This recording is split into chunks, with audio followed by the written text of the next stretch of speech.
అనుభవం అందరికీ ఎక్కువసేపు అని నేనైనా మీరైనా ఒక నిమిషం 2 నిమిషాల కంటే ఎక్కువసేపు మన చేతులు అలాగే ఎత్తుపట్టు ఉండలేము. కానీ మనం ప్రార్థనలో కనీసం కొద్ది నిమిషాలనే మనం చేతులు ఎత్తి ప్రార్థించాలనేది మనం నేర్చుకోవాలి. మీకు మొదటి వారం 3 అనుభవాలు చెప్పాను. 1 చేతులెత్తి అనుభవం, 2 ఒగ్గిళ్ళు పెట్టి అనుభవం, 3 నమస్కరించే అనుభవం. ఈ 3 మనకు అలవాటు ఉండాలి, అలవాటు చేసుకోవాలి. చేతులెత్తడం ద్వారా మనల్ని ప్రభువుకు సమర్పించుకోవడం, మనల్ని ఎత్తుకోమనడం, మనం ఆయన కౌగుల్లోకి వెళ్ళిపోవడం, మనం ఆయన స్వాధుల్లోకి వెళ్ళిపోవడం, పూర్తిగా దేవుని సహాయాన్ని కోరుకోవడం, ఒగ్గిళ్ళు పెట్టమనక ఆయన ఇచ్చే దీవెనలు మనం పొందుకోవడం. చేతులు పైకెత్తానికి ప్రార్థన చేసినప్పుడు ఖచ్చితంగా ఆయన మానక ప్రభు కార్యాలు చేస్తాడు. తర్వాత ఆయనకు వందనాలు చెప్పే అలవాటు కూడా మనకు ఉండాలి.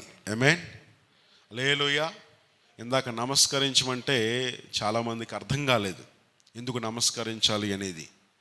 ప్రభువు చేసిన మేలులకు కొన్నిసార్లు సాయం చేసే వ్యక్తి చేసిన సమయాన్ని బట్టి, చేసిన పరిస్థితులను బట్టి చేతులెత్తి జోడించి మరీ నమస్కారం చెప్తాం. చేతులు జోడించి మరీ మన ఆనందాన్ని లేకపోతే మన కృతజ్ఞతను వారితో మనం పంచుకుంటాం. షేక్ హ్యాండ్ ఇచ్చి thank you sir, thank you so much, మీరు మాకు చేసిన మేలు చాలా ఉన్నతమైంది, మేము మర్చిపోలేంది అని సాధారణమైన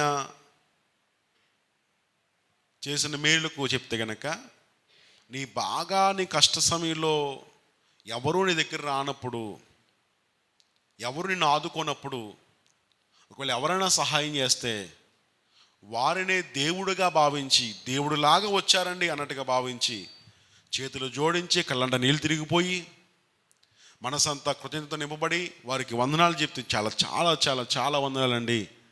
ఈరోజు వ్యక్తులు దేవుడు కనబడుతున్నారు కానీ దేవుడే వ్యక్తిని ఏర్పాటు చేశాడు, దేవుడే మనుషుని ఏర్పాటు చేశాడు, దేవుడే ద్వారాన్ని తెరిచాడు, దేవుడే ఆ మార్గాన్ని తెరిచాడు, దేవుడే ఆ వైద్యుని సిద్ధపరిచాడు, దేవుడే ఆ అప్పిచ్చుని సిద్ధపరిచాడు, దేవుడే ఆ సహాయం చేసేవాడిని సిద్ధపరిచాడు, దేవుడే ఆ మార్గంలో ఆ రోజు ఆ వ్యక్తిని అలా నడిపించాడు. ఆ రోజు ఆ వ్యక్తి రాకపోతే, ఆ పరిస్థితులు రాకపోతే కనుక మనం ఏమై ఉండేవారము? ఆ రోజు ఆ వ్యక్తి సహాయం చేయకపోతే కనుక మనం ఈ రోజులో ఈ పరిస్థితి ఉండేవాళ్ళం కాదు. ఆ రోజు ఆ వ్యక్తి ఆదుకొనకపోతే కనుక ఈరోజు మనది ఈ పరిస్థితి కాదు. ఆ రోజు ఆ వ్యక్తి ఉద్యోగం ఇవ్వకపోతే కనుక మనది ఈ పరిస్థితి కాదు. ఆ రోజు ఆ వ్యక్తి మనకు ఆ అవకాశం ఇవ్వకపోతే కనుక ఈరోజు ఈ పరిస్థితి మనము ఉండకపోతుము. కాబట్టి ఆ వ్యక్తిని ఏర్పాటు చేసింది ఎవరు చెప్పండి? దేవుడే పంపించాడు. దేవునికి స్తోత్రం కలుగును గాక. హల్లెలూయా. ఒకసారి దైవసేవకులు పాల్ప్రసాద్ గారు బాత్రూంలో స్నానం చేస్తుండగా సంథింగ్ ఆ కంప్లైంట్ నాకు ఇంకా పూర్తి మర్చిపోయాను, కానీ ఆయన నడుము పట్టేసి ఏదో లేవలేని పరిస్థితుల్లో, అంటే ఇంకా బాత్రూంలో పడిపోయి ఉన్నారు. ఆయన సాక్ష్యం చెప్పక ఎప్పుడో చాలా సంవత్సరాల క్రితం సాక్ష్యం విన్నాను. ఇంతలో వేరొక దైవజనుడికి దేవుడు దర్శనం చూపిస్తున్నానంట, నువ్వు అర్జెంటుగా పలానా వారింటికి వెళ్ళు. అక్కడ దైవజనుడు ఈ పరిస్థితులు ఉన్నాడని ఆ దైవజనుడు దేవుడు మాట్లాడితే ఆయన గబగబా ఆయన ఆ ప్రాంతం నుంచి ఈ ప్రాంతానికి వచ్చి ఆ బాత్రూంలో ఆ డోర్ కొట్టి ఆయన బయటికి తీయకపోతే కనుక అందరూ అనుకునేవారు ఈయన ఇంకా స్నానం చేస్తుంటున్నాడేమో, ఒకవేళ వాష్రూమ్కి బాతింగ్ 2 కానిస్తున్నాడేమో, అందుకు లేట్ అయిందేమో అని అందరూ అనుకుని ఆయన అలా మర్చిపోయి ఉండేవారేమో. కానీ దేవుడే ఆ సమయానికి దైవజనుని పంపించాడు. ఇలాగ నా జీవితంలో చాలా ప్రభువు చేసిన కార్యాలు ఉన్నాయి. కాబట్టి చేతులెత్తి అనుభవాలు మనకు ఉండాలి, ఒగ్గిళ్ళు పెట్టి అనుభవాలు మనకు ఉండాలి, నమస్కరించే అనుభవాలు మనకు ఉండాలి. ఆమేన్. కాబట్టి మనం ప్రార్థిస్తున్న ప్రతి పర్యాయము కూడా ఏం జరగాలి చెప్పండి? పాప క్షమాపణ అనేది జరగాలి. మీరు కనుక ఆ 2వ దినవృత్తాంతాలు 6వ అధ్యాయం కానీ, మొదటి రాజుల పుస్తకం 8వ అధ్యాయం కానీ మీరు చదివితే కనుక ప్రతిదానికి సొలొమోను ఏం ప్రార్థన చేస్తారంటే క్షమాపణ క్షమాపణ క్షమాపణ క్షమాపణ క్షమాపణ, క్షమించు క్షమించు. దీన్ని బట్టి మీరు అర్థం చేసుకోవాలి ఏంటంటే వర్షం ఆగిపోయినా పాపమే, బలం కోల్పోయినా పాపమే, శత్రువుకు అప్పగించబడినా పాపమే, రోగం వచ్చినా పాపమే. అంటే భూమి మీద మనిషి చేస్తున్న అతిక్రమములను బట్టి దేవుడు విధించే శిక్షలు వేరంతే. మీకు అర్థమైందండి? శాపం పాపం, శాపం పాపం, శాపం పాపం. ఆదాము పాపం చేశాడు కాబట్టి ఏమయ్యాడు? శపించబడ్డాడు. క్షమించండి. కయ్యూను పాపం చేశాడు, తద్వారా ఏం చేయబడ్డాడు? ఏమండి? క్షమించబడ్డాడు. అంటే పితరులు చేసిన పాపముల వల్ల వచ్చే శాపమే కాదు, మనము చేసిన పాపముల వల్ల వచ్చే శాపం కూడా ఉంటుంది. నువ్వు దేవుని దగ్గర సరిగ్గా నువ్వు లేకపోవడం నీ దీవెనను అడ్డుకుంటుంది అని చెప్పడానికి ఎటువంటి సంకోచం లేదు. నువ్వు దేవునితో నీకున్న సహవాసం సరిగ్గా లేకపోవడం నీ జీవితంలో దేవుడు చేసే కార్యాలు ఆలస్యమవుతున్నాయి, ఆటంకపరచబడుతున్నాయని చెప్పడానికి కొన్నిసార్లు మనం అంగీకరించాలి. అలాగని ప్రతి దానికి కూడా ఒకదానికి లింక్ కట్టకూడదు. దేవునికి స్తోత్రం కలుగునుగాక. హల్లెలూయ. మన జీవితం మనం ఎరుగుదాం కాబట్టి మన ప్రవర్తన ఏంటి, మనం ఎలా జీవిస్తున్నాం, ఎలా నడుస్తున్నాం, దేవునితో మన సంబంధం ఎలాగుంది, ఇవన్నీ కూడా మనం పరిగణలో తీసుకుని దానిని బట్టి మన జీవితంలో కడుగుతున్న ఇబ్బందులు కావచ్చు, ఆశీర్వాదాలు కావచ్చు, మనం వాటిని సరితూగి లేదా దాన్ని లెక్కలు వేసుకోవాలి. కాబట్టి ప్రభు అన్నాడు, చేతులెత్తుట ఆయన దృష్టికి అంగీకారయోగ్యంగా ఉంటుందంట. కాబట్టి మీ ప్రార్థనలో మీరు చేతులెత్తి అనుభవాలు మీకు ఉండాలి. ఒకవేళ చేతులు ఎక్కువసేపు ఎత్తలేమంటే, అవును చేతులు దించొచ్చేమో కానీ మనం ప్రార్థనలో మాత్రం ఎత్తబడుతూనే ఉండాలి. ఆమేన్. హల్లెలూయ, హల్లెలూయ. నీ కుటుంబంతో నీ ప్రార్థనలు ఎత్తబడాలి. ఎందుకంటే ప్రార్థనలు మోసుకుని పోటుకు దేవతలు ఇప్పుడు సిద్ధంగా ఉంటారు. ఇద్దరు దేవదూతలు, ఒకటి మోసుకుని పోవడాయి, రెండవ జవాబును మోసుకుని వచ్చేవి. కాబట్టి ఈ రెండు సందర్భాల్లో కూడా మనం జ్ఞాపకం చేసుకోవాలి ఏంటంటే, మన ప్రార్థనలు కుటుంబం పట్ల, భర్తల పట్ల, భార్యల పట్ల, బిడల పట్ల, కుటుంబం పట్ల, సంఘం పట్ల, సమాజం పట్ల మన ప్రార్థనలు ఎప్పటికప్పుడు ఎత్తబడుతూనే ఉండాలి. ఈ అనుభవాలు ప్రతి క్రైస్తవునికి ఉండాలి. ఒకవేళ చేతులు ఎత్తినప్పుడు క్షమాపణ జరగాలని ప్రభు చెప్తున్నాను. ఒకవేళ పాపం అలాగుండి మనం చేతులు పైకి ఎత్తితే పాపం వల్ల ఏం కోల్పోతుందో మనం చెప్పాం. గడిచిన వారం చేతులు ఎత్తిన వాళ్ళు కలిగే ఆశీర్వాదాలు మాట్లాడుకున్నాం. ఇప్పుడు ఎత్తబడుతున్న చేతులు ఎలా ఉండాలో మాట్లాడుకుందాం. ఆమేన్. హల్లెలూయ.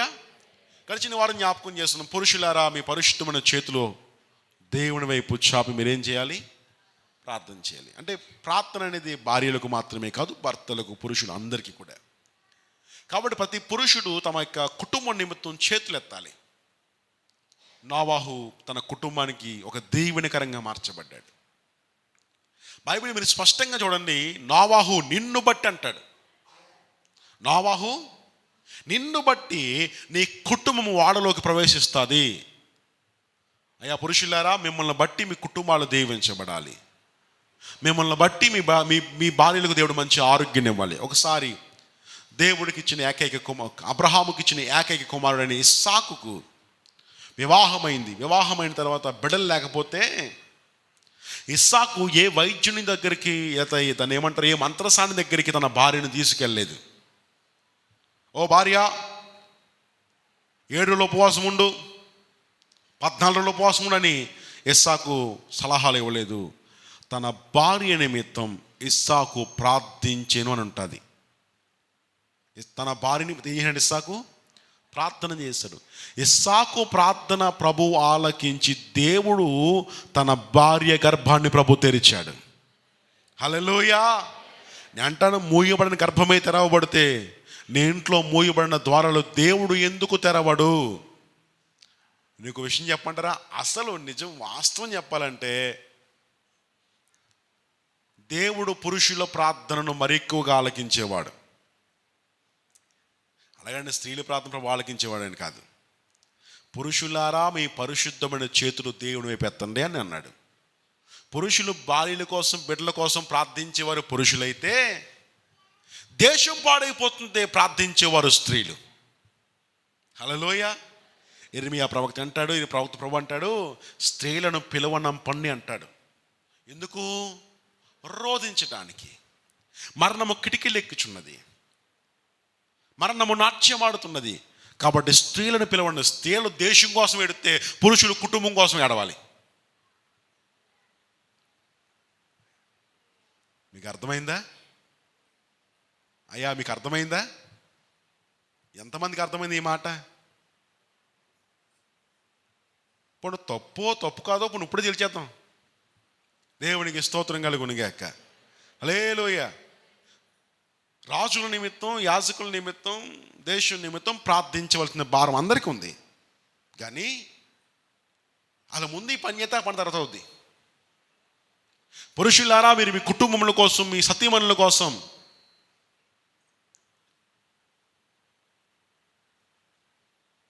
మీ కుటుంబాల కోసం మీరు ప్రార్థన చేయగలిగితే, స్త్రీలారా మీరు దేవుని కొరకు, దేశం కొరకు మీరు ప్రార్థన చేయండి. దేవుడు మాట్లాడుతున్నాడు. కాబట్టి ఈ బాధ్యత మన మీద ఉన్నది.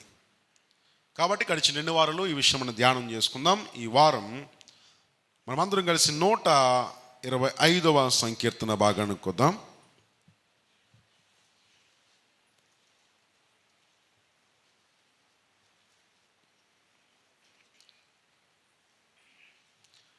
నూట 125వ కీర్తన భాగం 3వ వచనం చదువుకుందాం.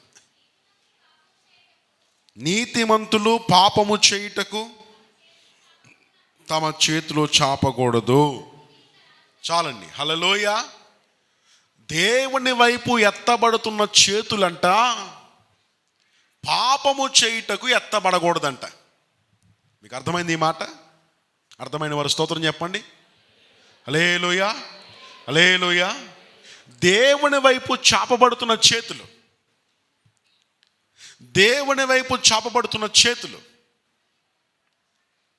లోకం వైపు ఎత్తబడకూడదు. ప్రాముఖ్యంగా పాపం వైపు ఎత్తబడకూడదు. అంటే మన చేతులు పాపమును చేయుటకు చాపకూడదంట. మన చేతులు చాపమంటే అది ప్రభువు వైపే, దేవుని వైపే, ఆ సృష్టికర్త వైపే మన చేతులు మనం చాపాలి. కానీ పాపము చేయుటకు నీ చేతులు ఎంత మాత్రము వెళ్ళకూడదు. లంచము తీసుకున్నటకు మీ చేతులు ఎంత మాత్రము వెళ్ళకూడదు. పాపిష్టాన్ని తినడానికి మీ చేతులు ఎంత మాత్రము వెళ్ళకూడదు. పాపిష్టాన్ని ముట్టుకోవడానికి మీ చేతులు ఎంత మాత్రము వెళ్ళకూడదు. అసహ్యమైన దాన్ని ముట్టుకొనుటకు మీ చేతులు ఎంత మాత్రము వెళ్ళకూడదు. మీ చేతులు ఆయన వైపు చాపబడినప్పుడల్లా కూడా ఈ చేతులను బట్టి నీ దేహం పరిశుద్ధపరచబడుతుంది. అందుకనే మీరు చేతులప్పుడల్లా ప్రభు అన్నాడు, సులువును ప్రార్థన చేస్తున్నాడు, అయ్యా వారిని క్షమించు అని ప్రార్థన చేస్తున్నాడు. అంటే ప్రభువానికి స్తోత్రం, స్తోత్రం, ఆ పాపములను క్షమించిన, మా అపరాధములను క్షమించిన ప్రార్థన చేస్తుండగా దేవుడు ఎత్తబడిన చేతులను బట్టి నా దేహాన్ని ఏం చేస్తున్నాడు? ఏం చేస్తున్నాడు? నా వైపు చూస్తున్న వాక్యం వినాలి, దేవుని మాటలు వినాలి. ఆమేన్. హల్లెలూయా. నేను చేతులు ప్రయత్నప్పుడల్లా ఏమవాలి చెప్పండి? నా దేహం ఏమవుతుంది? పరిశుద్ధపరచబడుతుంది. నేను ఈ ఉదయం నా చేతులు ఎత్తి ప్రార్థన చేశాను, నా కొరకు ప్రార్థన చేశాను, సంఘము కొరకు ప్రార్థన చేశాను, ఈ దినము పరిచర్య కొరకు ప్రార్థన చేశాను. ఇప్పుడు చేతులు ఎత్తడం వలన నేను పరిశుద్ధపరచబడ్డాను, నేను అభిషేకించబడ్డాను. ఈ నాటికల పరిచయం దేవుడు మహిమగా జరిగించబోతున్నాడు, సంఘాన్ని దేవుడు దీవించబోతున్నాడు. హల్లెలూయా. కాబట్టి నేను చేతులు ఎత్తడం వలన సంఘమునకు, ఈ నాటి పరిచర్యకు, వ్యక్తిగతంగా నాకు ఈ మూడిట్లకి మేలు కలిగే ముందు నా దేహం పరిశుద్ధపరచబడింది. కాబట్టి చేతులు ఎత్తుట అనేది నీ దేహాన్ని, నీ శరీరాన్ని పరిశుద్ధపరిచి ఆయనకి ఇష్టమైన దానిగా మార్చుచున్న ఆ చేతులు పాపమునకు పరిగెత్తకూడదు, క్షమించండి, లోకం వైపు సాగకూడదు. నీ చేతులు అపవిత్రమైనది ఏమాత్రం ఉండకూడదు. అపవిత్రమైన డబ్బు, అపవిత్రమైన ఆహారం, అపవిత్రమైన లోక సంబంధమైనవి ఏమాత్రం నీ చేతిలో పడకూడదు. నీ చేతులు పరిశుద్ధమైన ఆ దేవుని తట్టి ఎత్తాలి. కానీ ఆ పరిశుద్ధపరిచే యేసు రక్తాన్ని, ఆయన శరీరాన్ని మాత్రమే ఆ చేతులు ముట్టుకోవాలి. కానీ దేవుని వాక్యాన్ని ముట్టుకోవాలి కానీ, నీ పనిలో నువ్వు చేస్తున్న పనిని మాత్రమే ముట్టుకోవాలి కానీ, అసహ్యమైనది, పాప సంబంధమైన ఇదిగో మన చేతులు పాపము వైపు మనము చేతులు చాపకూడదు. రెండవది, పాపిష్టి వాళ్ళతో చేతులు కలపకూడదు అసలు. ఆమేన్, హల్లెలూయా, హల్లెలూయా. అసలు పాపము చేసేదాన్ని కానీ, ఇప్పుడు ఎవరన్నా ఒక వ్యక్తి ఒక వస్తువుని దొంగతనం చేసి పట్టుకొచ్చారు అనుకోండి, దొంగతనం చేసి పట్టుకొచ్చారు. ఆ వస్తువు దొంగతనం చేసి పట్టుకొచ్చిన వస్తువు నీకు తెలిసినప్పుడు అది నువ్వు అడిగి ఇంట్లో పట్టుకొత్తగా మాత్రం ఇష్టపడకూడదు. మీకు అర్థమైందండి? అది అన్యాయపు సిరైనా, అది అన్యాయపు వస్తువైనా, అది నువ్వు ఇంట్లోకి తీసుకొస్తాకి, ఇంట్లోకి నడిపిస్తాకి నీకు ఎంత మాత్రం అధికారము లేదు. రెండోది, చాలా ఆ పని చేయకూడదు. దేవునికి స్తోత్రం కలుగునుగాక. హల్లెలూయా. ఇప్పుడు రాజకీయ నాయకులు ఎలక్షన్ ముందు డబ్బులు ఇస్తారు కదా, ఆ డబ్బు అన్యాయపు సిర, న్యాయమైన సిర? మీరు ఎంతమంది తీసుకున్నారు? ఓకే, అది మీ వ్యక్తిగత విషయం. కానీ వాక్యంలో నేను చెప్తున్న మాట ఏంటంటే, అది నీ ఇంట్లోనికి రాకూడదు, నీ చేతిలో చాపకూడదు. నన్ను అన్నారు చాలామంది, ఆ నైటు నన్ను కొంచెం బలవంతం పెట్టారు, తీసుకోండి. నాకు సలహా ఇచ్చిన వారు ఏమన్నారంటే, ఒకవేళ నువ్వు తీసుకుంటే వాళ్ళు నొక్కేస్తారా బాబు అన్నాడు. టికెట్ వేసి ఎవరు నొక్కేస్తారు? వాళ్ళు నొక్కేస్తారు. ఇప్పుడు వాళ్ళు నొక్కేస్తే వాళ్ళు నువ్వు ఇస్తారు, నేను నొక్కేస్తే ఒక్క నూరు వస్తలేదు. వాళ్ళు నొక్కేస్తే వాళ్ళే శిక్షణ ఇస్తారు, నేను నొక్కేస్తే శిక్ష నా మీదకి వస్తుంది, తీర్పు నా మీదకి వస్తుంది, లెక్క నేను చెప్పుకోవాలి. కాబట్టి అన్యాయమైన ఏదైనా కావచ్చు, అన్యాయముదని ఏదైనా కావచ్చు, అన్యాయమైన ఏ వస్తువైనా కావచ్చు, అది నీ దగ్గరకు, నీ చేతిలోనికి మాత్రం రాకూడదు. ఎందుకంటే నీ చేతులు పవిత్రమైనవి. ఇక్కడ చదివారు కదా మీరు, నీతిమంతులు అన్నాడు. చెప్పండి ఎవరంట? మరలా చెప్పండి ఎవరంట? దేవుడు నీతిమంతులతో మాట్లాడుతున్నారు. మనం ఎవరని చెప్పండి? మనం ఎవరం? యేసుక్రీస్తు రక్తముతో కడగబడి పరిశుద్ధపరచబడిన దేవుని బిడ్డలం. అందుకనే ఇవి సమాజానికి ప్రకటించడానికి కాదు, సంఘానికి ప్రకటించడానికి మాత్రమే. కాబట్టి బిడ్డలారా, మీరు నీతిమంతులే. మనం నీతిమంతులుగా మార్చబడ్డాం. ఇప్పుడు మనం నీతిమంతులు ఎలా కన్ఫ్యూజ్ అవ్వాలి? మన క్రియలను బట్టే కదా. నీతిమంతులు పనులు చేస్తాయి. ఇప్పుడు మీ ఇంట్లో పాలగిన్నెకే వాడతారా, అన్నిటికి వాడేస్తారా? నీళ్లు కాసుకునే బిందు ఉంటుంది, దానికి నీళ్లు కాసుకుంటూ వాడతారా? ఒకవేళ ఏ గిన్నె కాదు, లేకపోతే దాంట్లో అన్నకూర వండేస్తారా? లేదు కదా. ఖచ్చితంగా దేనికి ఉపయోగించే దానికి ఉపయోగిస్తాం. ఆ వస్తువును వేరే దానికి ఉపయోగించం. ఇప్పుడు కూర దాకా గబగబా కడిగేసి దాంట్లో పాలేసి కాసామనుకోండి, పాలు ఏమవుతాయి? ఏమన్నా? ఎందుకని? అది వాడకం, ఆ వస్తువు వాడే విధానం వేరు. దాంట్లో పాలేస్తే ఏమవుతాయి? విరిగిపోతాయి. కాబట్టి బిడ్డలారా, నీ చేతులు ఏ పని చేయాలో ఆ పని చేయాలని ప్రభు మాట్లాడుతున్నాడు.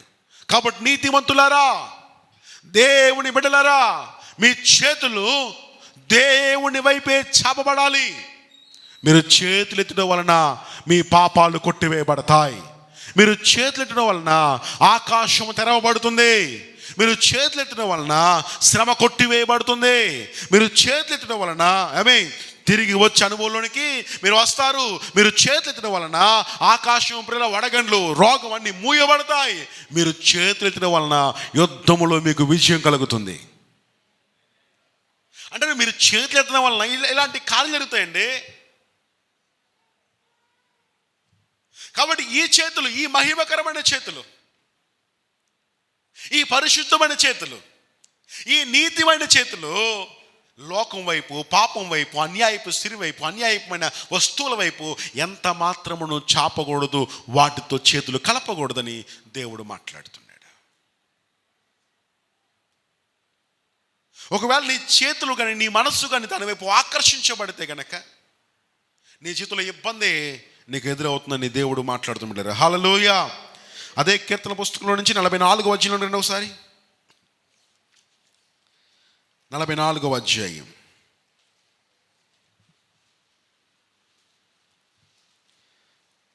దయచేసి 20వ వచనం చూడండి ఒకసారి. మా దేవుని నామమును మేము మరచి ఉన్న ఎడల అన్య దేవతల తట్టు మా చేతులు చాపి ఉన్న ఎడల. చాలండి. అన్య దేవతల తట్టు మా చేతులు చాపి ఉన్న ఎడల. ఎవరి తట్టు అని చెప్పండి? నిజం చెప్పండి, మీలో ఎంతమంది ఈ పని చేస్తున్నారు?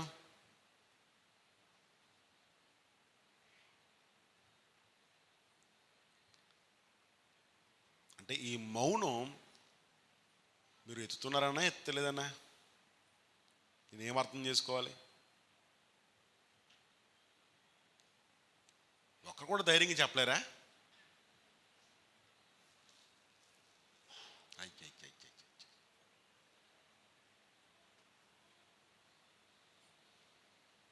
ఒక్కరికి ధైర్యం లేదా?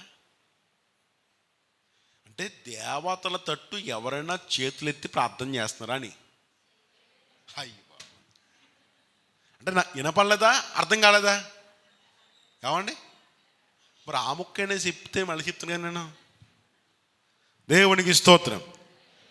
అన్య దేవతల తట్టు మనం చేతులు లేదు.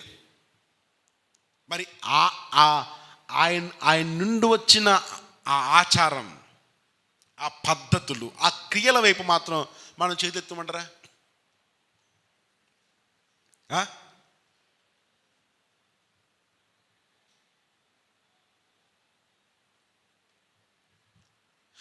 ఆ వాటిని పూజించే వారి వైపు, వాటి అంటే అక్కడ వాటి పక్షాన ఉన్న వారి మన చేతులు చాపుతామంటారా?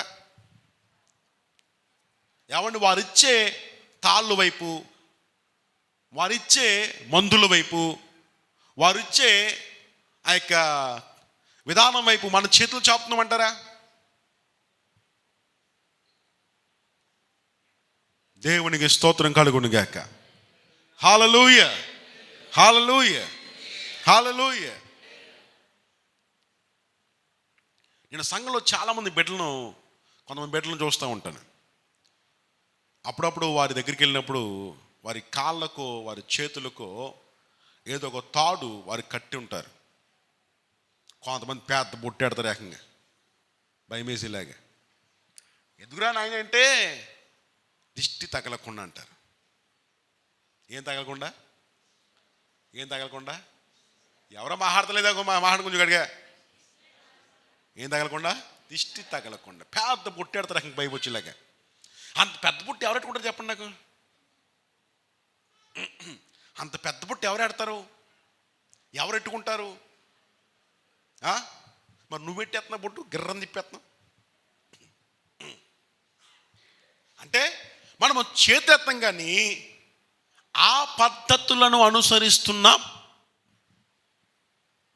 ఏమండి, కొంతమంది పిల్లలకి నీళ్ళు వేస్తారు కదా, నీళ్ళు వేసే ముందు ఆఖరిని ఒక డొక్కుడు మగ్గి తీసుకుని గిర్రం తిప్పి కాళ్ళ మీద ఆడేసుకుంటారు. ఏమండి, దీని వల్ల తేలిన ఫలితార్థం ఏంటంటే మొత్తం దిష్టి అంతా పోయింది. హల్లెలూయా. కొంతమంది ఉప్పు పట్టుకొచ్చి గిర్రం తిప్పేసి, ఏమండి 3 సార్లు తుమ్ము, ఆ నిజంగా తుమ్మెత్తాడు. ఆ తుమ్మట్టుకెళ్ళి ఎక్కడ ఎడతారు?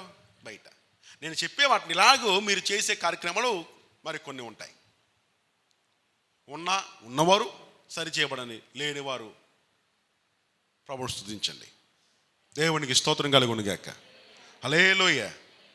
కాబట్టి బిడ్డలారా, మనము చేతులు ఎత్తడం అంటే అక్కడికి వెళ్ళిపోయి వాళ్ళ దేవాల దగ్గరికి వెళ్ళిపోయి మనం ఆరాధించడం అనేది కాదు. వారి పద్ధతులు చేయడానికి మనం ఏం చేస్తున్నాం? చేతులు చాపుతున్నాం. ఇంకోటి అంటాడు పరిగెడుతున్నారు అంటాడు. ఇంకా మీకు ఆ మాటలు చూపిస్తాను. మనం వాటి వైపు చేతులు చాపుతున్నాం. మరి నీ చేతులు ఏంటి? నువ్వు ఎవరువు, ఎవరిని కుమారుడవు, ఎవరిని కుమార్తెవు? నీ చేతులు ఎవరి వైపు చాపబడాలి? ఎవరిని అంటాను? నా మాటకు మీరు సమాధానం చెప్పాలి. దేవుని తట్టు మన చేతులు ఎత్తబడితే ఆయన సమాధానం ఇవ్వకుండా ఉంటాడా?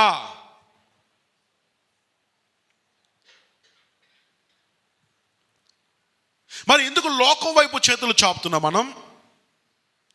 మరి ఎందుకు మనుషుల వైపు చేతులు చాపుతున్నాం మనం? మరి ఎందుకు పరిస్థితుల వైపు చేతులు చాపుతున్నాం మనం?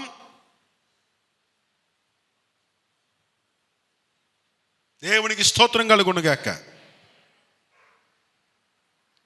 మనము అన్య దేవతల తట్టు మన చేతులు చాపడం లేదు, కానీ వారు చేసే క్రియల వైపు, వారు చేసే ఆచారాల వైపు, వారు చేసే పద్ధతుల వైపు మాత్రం మనం చేతులు చాపుతున్నాం అనడానికి మీలో చాలామంది నిదర్శనం పెట్టారే. నేను మీ హృదయాల్ని బహుగా గాయపరుస్తున్నాను అనే వాస్తవం నాకు తెలుసు.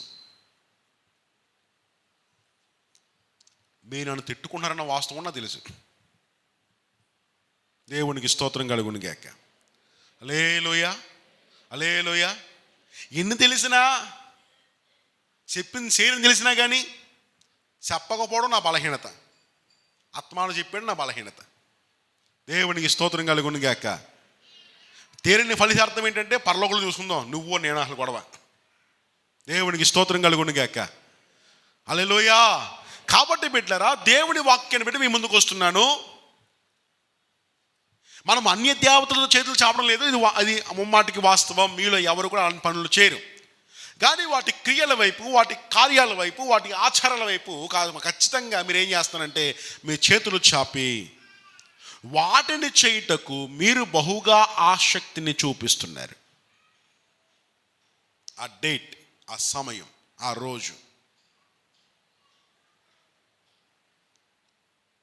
ఎలా చేయాలి, ఏ రీతిగా చేయాలి, ఏ రకంగా చేయాలి,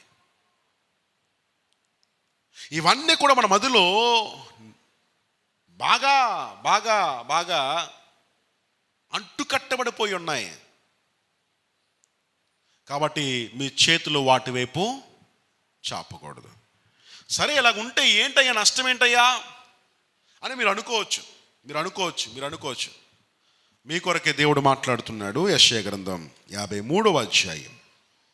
యెషయా గ్రంథం 51వ అధ్యాయం చూడండి ఒకసారి. 1వ అధ్యాయం 1వ అధ్యాయము 15వ వచనం.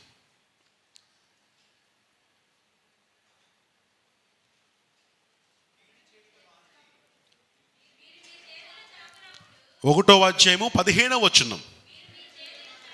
మీరు మీ చేతులు చాపునప్పుడు మిమ్మును చూడక నా కన్నులు కప్పుకొందును, నేను వినను. హల్లెలూయా. ఇప్పుడు చెప్పండి, మీరు మీ చేతులు చాపినప్పుడు మిమ్మును చూడక నా కన్నులు ఏం చేయకుండాంట? కప్పుకొందును. అందరూ నా చెప్తున్నా ఒకసారి. మీకు అర్థమైంది కదా? మనము చేతులు చాపునప్పుడు దేవుడు ఏం చేస్తారంట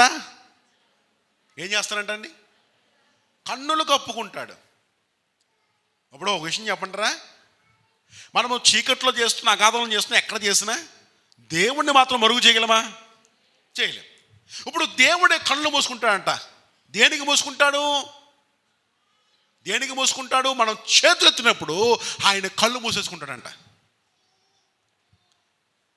ఎందుకు మూసుకుంటాడంటే ఆ ఎత్తబడిన చేతులు బాగలేదు కాబట్టి. ఎత్తిన చేతులు బాగలేదంట. కాబట్టి బిడ్డలారా, అయ్యలారా, మీరు చేతులు ఎత్తినప్పుడు దేవుడే కళ్ళు మూసుకుంటే లోకంలో ఎవడు కళ్ళు తెరవగాడు చెప్పండి?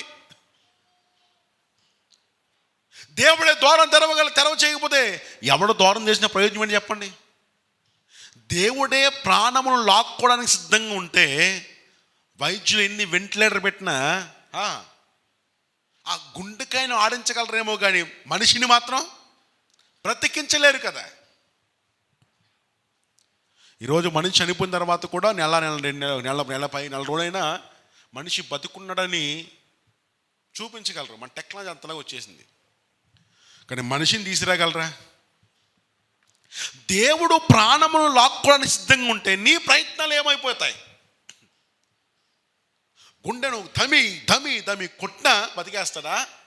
నోట్లో నోరు పెట్టి ఊపిరిని వస్తే బతికేస్తాడా? ఏం చేస్తా బతికేస్తాడు? దేవుడేమో ప్రాణం లాగేసుకున్నాడు, సిద్ధంగా ఉన్నాడు. ఇప్పుడు నీ ప్రయత్నం ఏంటి?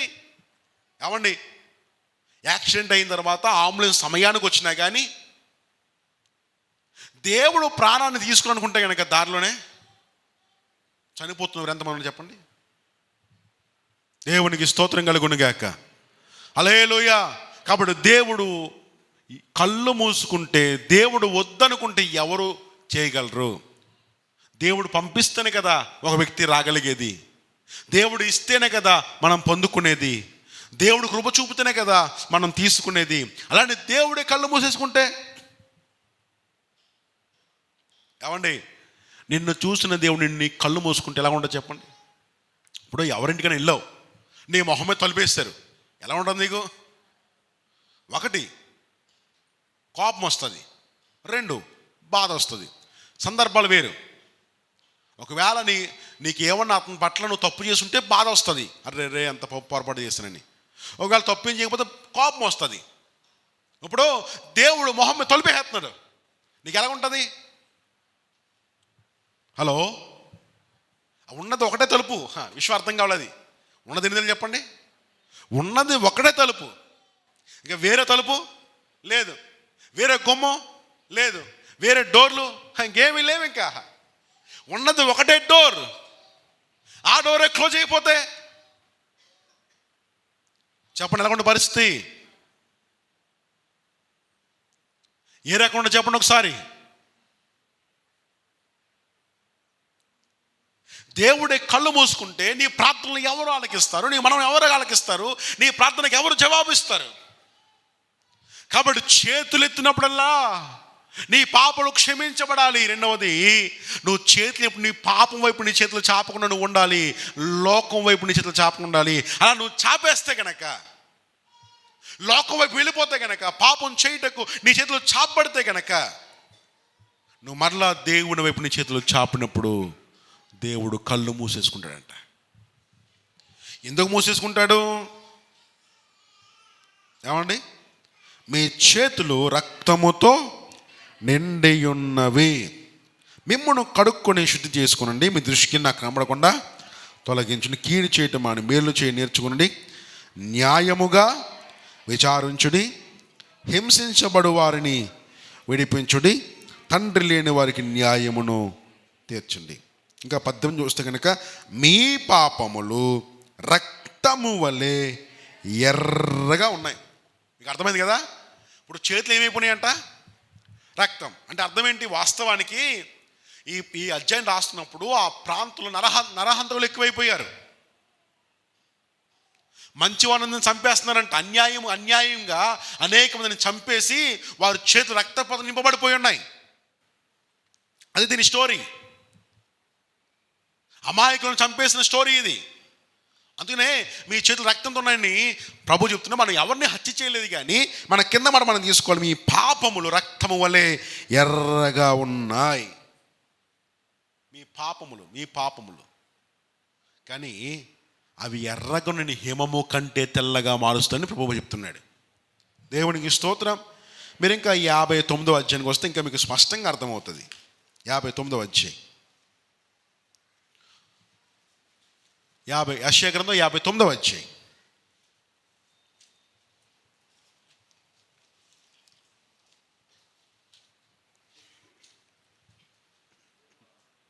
రెండవ వచనం చూడండి ఒకసారి. ఒకటి, హల్లెలూయా, పాపం వలన ఆయన కళ్ళు మూసుకున్నాడు. రెండవది, పాపం వలన ముఖం ఏమైందని చెప్పండి, మరుగైపోయింది. చూడండి, మీ మంచు ఈ శీతాకాలంలో మీరు ఎప్పుడైనా మంచు బాగా ఎక్కువ ఉన్నప్పుడు, అంతే, ఎందుకని ఆకాశంలో వెళ్తున్న విమానం కానీ ర్యాకెట్ కానీ ఎంతవరకు కనబడుతుంది? మేఘములు వెళ్ళేంత వరకు కనబడుతుంది. తర్వాత ఏమవుతుంది? మరిగాం. నీకు కనబడినంత మాత్రాన విమానం లేదనా? విమానం మాయమైపోయిందనా? కాదు, మరుగైందంతే, మనకు కనబడడం లేదంతే. ప్రభువు చెప్తున్నాడు, మీ పాపములు, మీ చేతులు ఆయన చూడక, ఆయన కళ్ళు మూసుకుని మాత్రమే కాదు, మన పాపములు, మనం చేస్తున్న దోషములు ఆయన మరుగు చేసే అంటున్నాడు. హల్లెలూయా. ఏం చేశాయంటండి? మరుగు చేశాయి.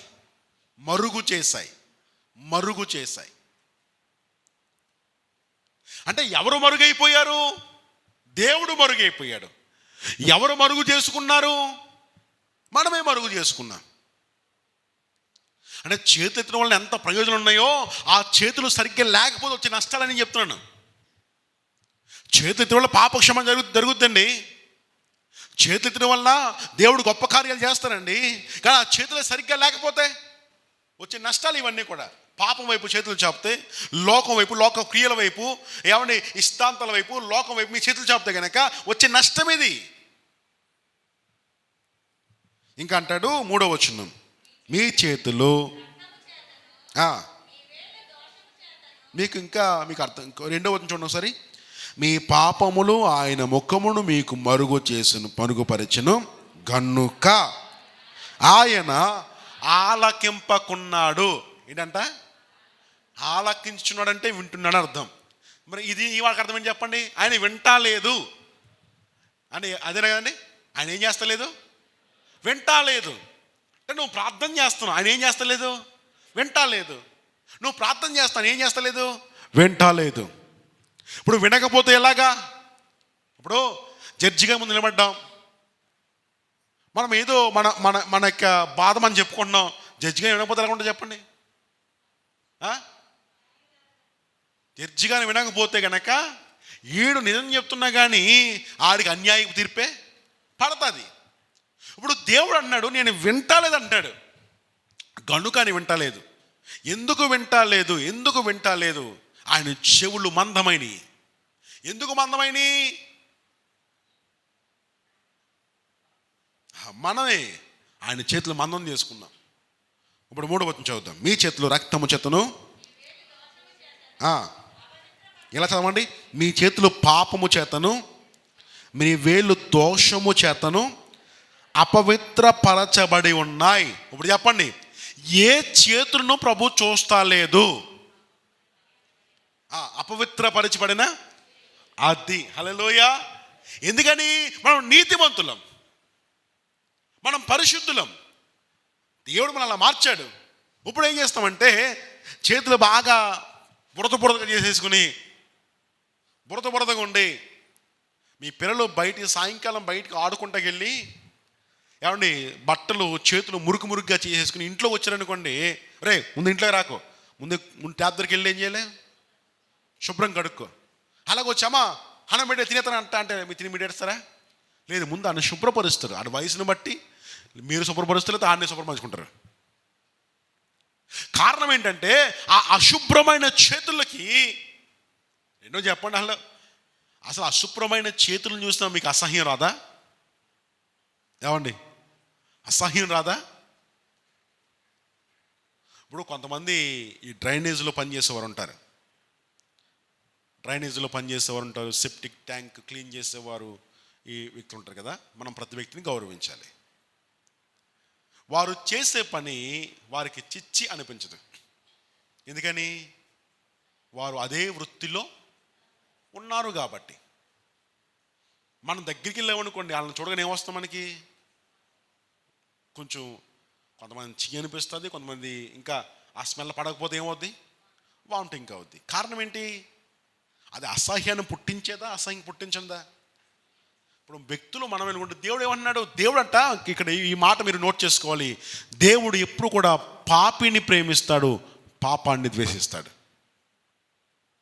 అందరూ ఈ మాట చెప్పండి. అంతే. దేవుడికి నువ్వంటే ఇష్టమే, నువ్వంటే చాలా ప్రేమ. తప్పిపోయిన కుమారుడు ఇంటికి వచ్చిన తర్వాత తప్పిపోయిన కుమారుడిని ప్రేమించాడు, వెనక ఉన్న బలహీనతలు మాత్రం ఆయన చూడలే. మళ్ళీ నూతన వస్త్రం స్నానం చేయించాడు, శుభ్రపరిచాడు నూతన వస్త్రాన్ని. కాబట్టి నువ్వంటే ప్రేమ, కాబట్టి తిరిగి ఆయన దగ్గరికి వచ్చేయాలంతే.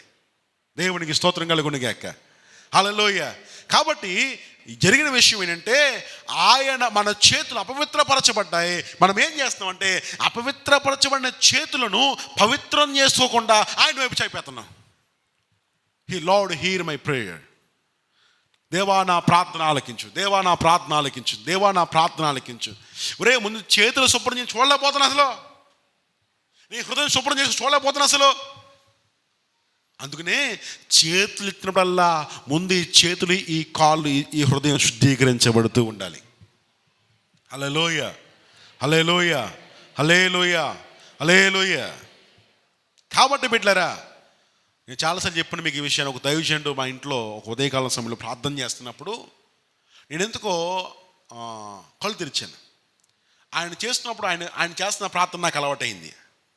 ఆ దైవజనుడు మీకు తెలుసు, కానీ మంచి దైవజనుడు. ఆయన చేస్తున్న ప్రార్థనలు నేను కళ్ళు తెరిచినప్పుడు, ప్రభా నా చేతులను యేసు రక్తంతో కడుక్కుంటున్నానయ్యా, నా హృదయాన్ని యేసు రక్తంతో కడుక్కుంటున్నానయ్యా, నా చెవులను యేసు రక్తంతో కడుక్కుంటున్నానయ్యా, నా కళ్ళను యేసు రక్తంతో కడుక్కుంటున్నానయ్యా, అయ్యా నా చేతులను యేసు రక్తంతో కడుక్కుంటున్నాను యేసయ్యా, నా కాళ్ళను ఇలాగ ఆయన తను ఏమంటున్నారంటే ప్రాక్టికల్గా ప్రార్థన చేస్తున్నారు. నాకు చాలా చాలా ఆశ్చర్యం అనిపించి ఆ రోజు నేను అలాగే ప్రార్థన చేస్తాను. దేవునికి స్తోత్రం కలుగును గాక. మొదట మనం క్లీన్ చేయబడాలి, అప్పుడు మన చేతులు ఆయన వైపు చాపబడాలి. ఆమేన్. తర్వాత ఇంకా చూస్తే గనక, మీ పెదవులు అబద్ధములు ఆడుచున్నవి. పెదవులు ఏమవుతున్నాయంటే అబద్ధం ఆడుచున్నాయి. నాలుగు ఏం చేస్తుందంట? కీడును బట్టి మాట్లాడుచున్నవి. తర్వాత నీతిని బట్టి ఎవడో సాక్ష్యం పలకడంట, సత్యాన్ని గురించి ఎవడో మాట్లాడంట. తర్వాత వీళ్ళు ఏం చేస్తారంటే చెడును గర్భము ధరించి పాపాన్ని ఏం చేస్తారంట? కంటారంట. తర్వాత మీరు 7వ వచనం చూడండి, 6వ వచనం.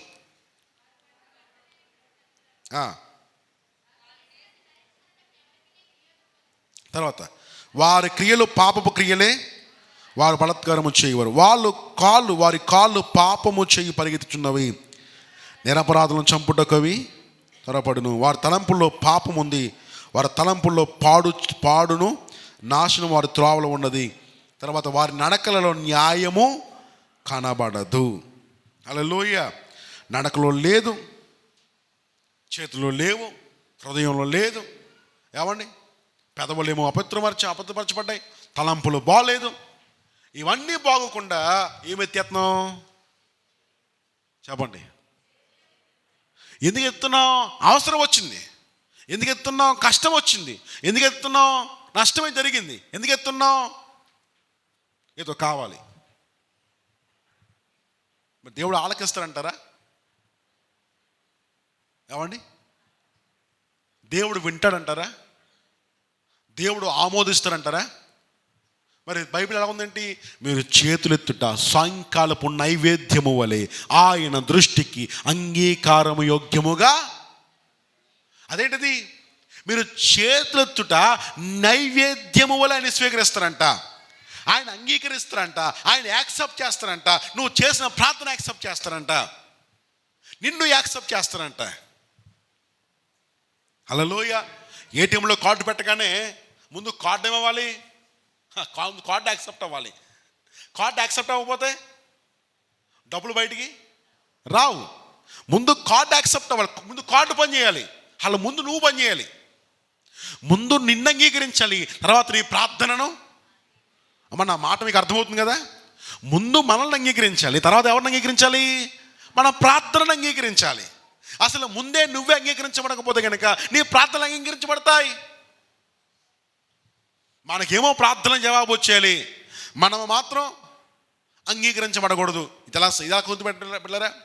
కాబట్టి చేతులెత్తడం వలన ఎన్ని దీవెనకరమైన కార్యాలు ప్రభు జరిగిస్తాడో, ఆ చేతులు సరిగ్గా లేకపోవడం వలన ఆయన చూడంట, ఆయన మరుగైపోతాడంట.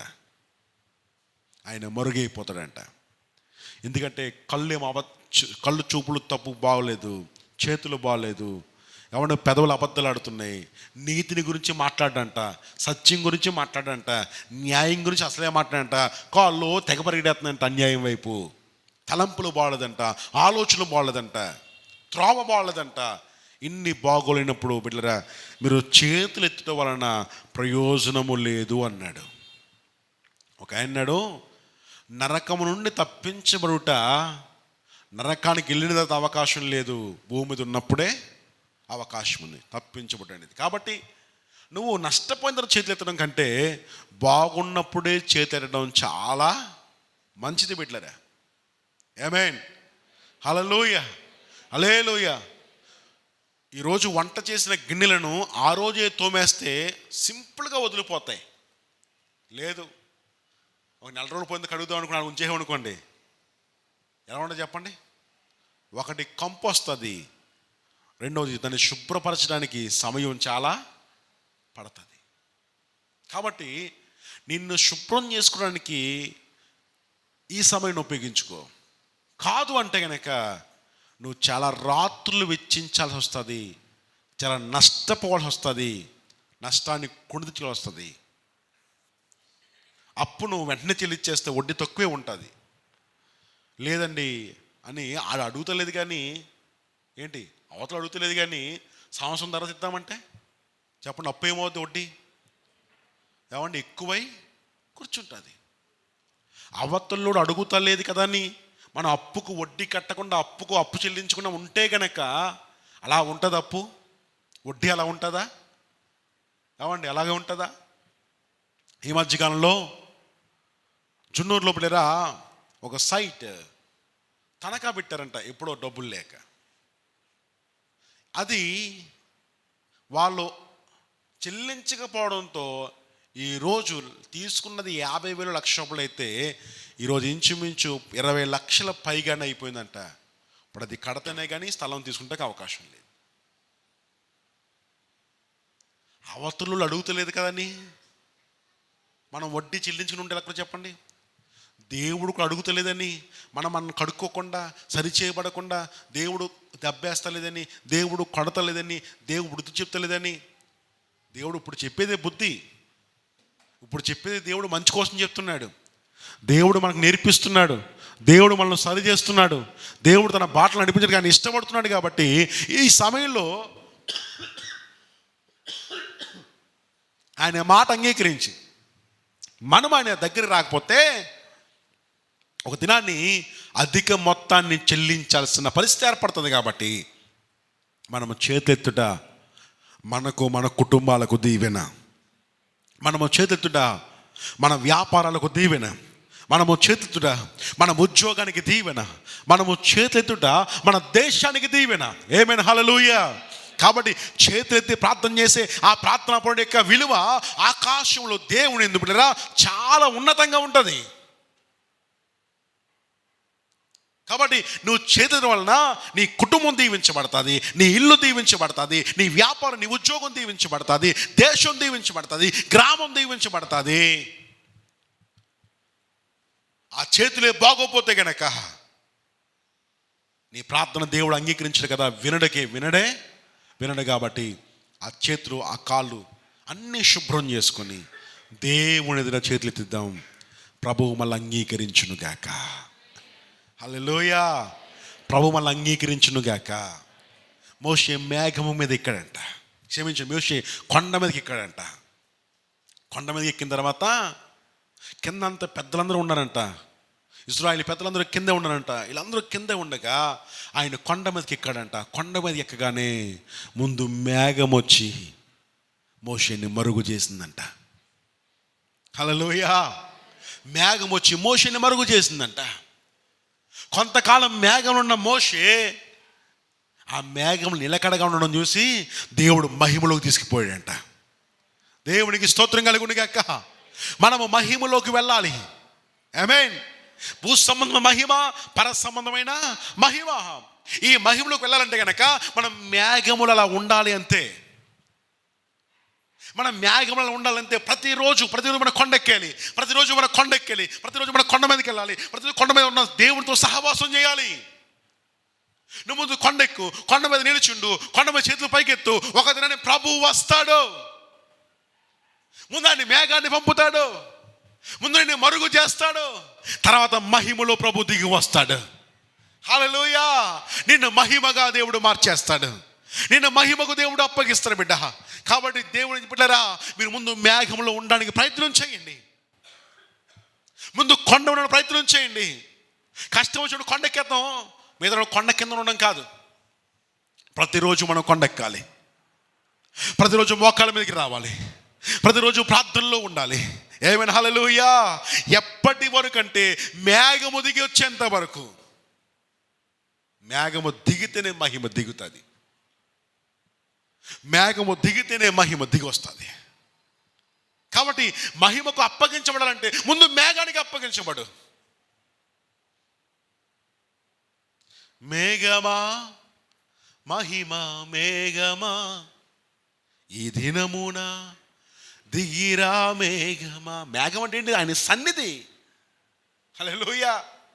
మేఘం అంటే ఏంటి చెప్పండి? ఆయన సన్నిధి, ఆయన సన్నిధి. కళ్ళు మూసుకుందాం, ప్రార్థన చేసుకుందాం.